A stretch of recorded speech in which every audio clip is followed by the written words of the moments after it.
I could say I know when it happened. That there came a moment when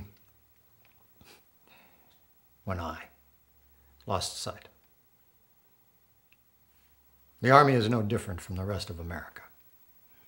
We prize initiative, but we are built on teamwork. We seek to innovate, but it is tradition that binds us together. In combat, soldiers fight for themselves to survive, but willingly die for their friends. Leaders rely on their intuition, but know that victory depends on judgment, not hunch. And we talk about many different values, but for a soldier, honor is all. It's easy to say that I did this for George Bush.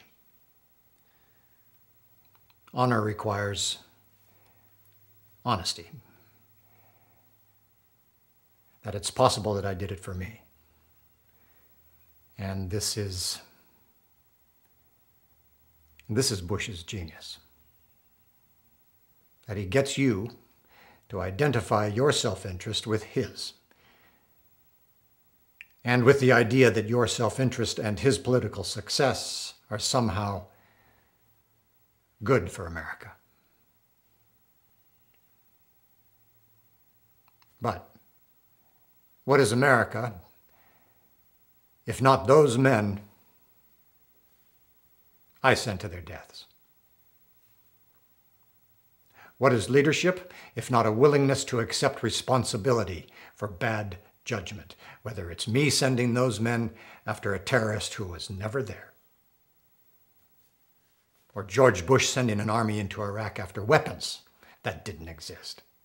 Me violating my uniform by seeking a political advantage for the president,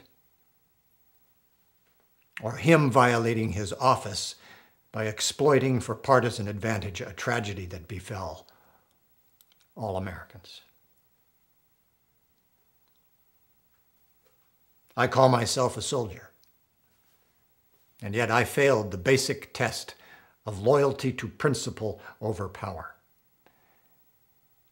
Bush calls himself a conservative, yet expands the government, recklessly wounds the army, and it's the same.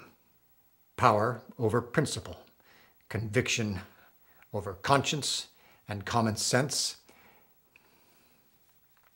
It's the soldiers and their families who sacrifice for our bad judgment. Always the soldiers.